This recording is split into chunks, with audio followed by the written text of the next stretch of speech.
going this way! On January 6th, thousands of rioters, many coming from Trump's Save America rally, stormed the U.S. Capitol as Congress met to certify the 2020 presidential election results. Stop the steal!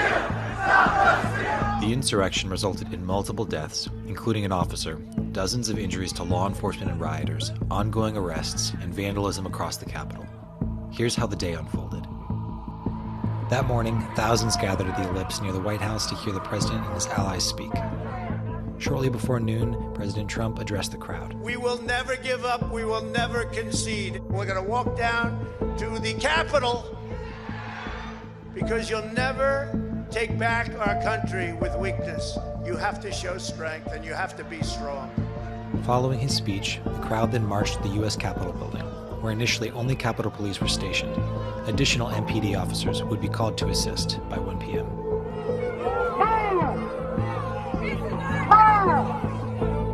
At 12:53, a large crowd approached approximately 5 Capitol Police officers standing at a fenced-off entrance near the Peace Monument. According to ABC News sources that day, many Capitol Police were armed only with mace and their sidearms. As the crowd pushed the barricades over, the police were quickly overwhelmed.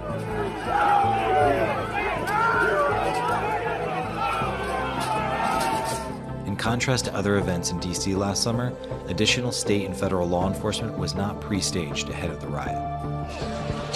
Within minutes, protesters began swarming other entrances of the Capitol, breaking through barricades and continuing to push further toward the building. Inside, Congress began their session with Vice President Pence presiding. Are there any objections to counting the certificate of vote of the state of Arizona? I will vote to respect the people's decision and defend our system of government as we know it. During this time, explosive devices were reported outside the DNC and RNC headquarters. Meanwhile, rioters continued to surround the Capitol, taking photos and waving flags.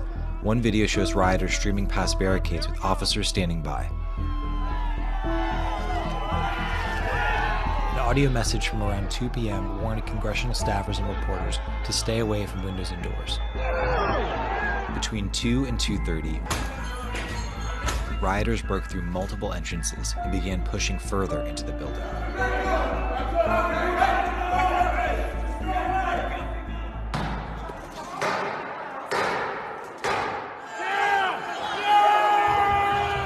By 2:30, rioters breached security and made their way into the Capitol through windows and doors.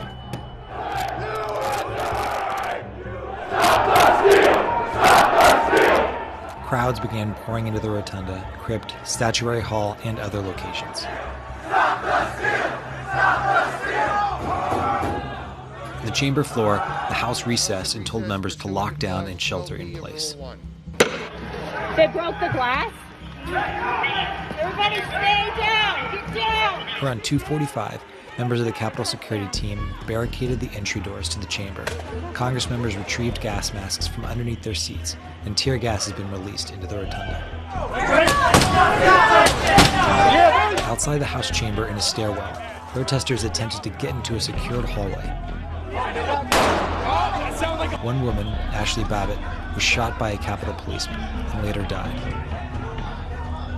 Around 3 p.m., one video shows an officer stuck in a doorway as rioters try to push through.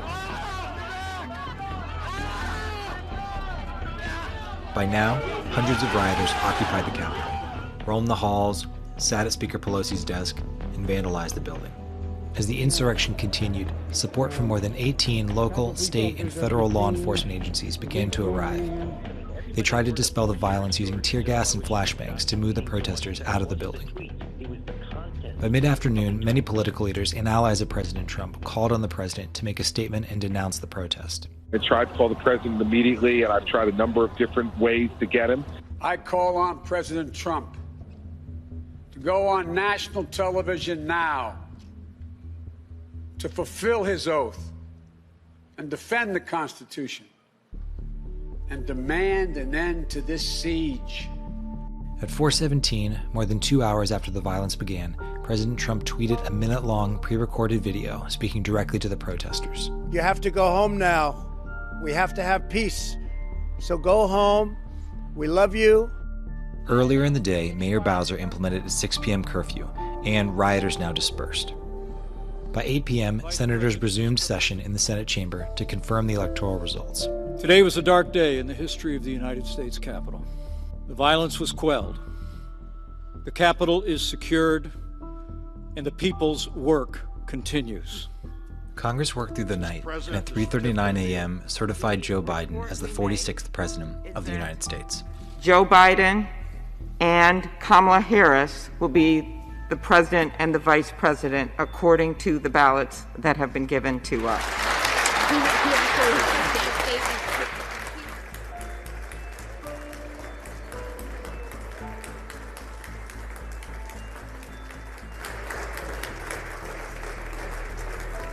Purpose of the joint session having concluded, pursuant to Senate Concurrent Resolution 1, 117th Congress, the chair declares the joint session dissolved.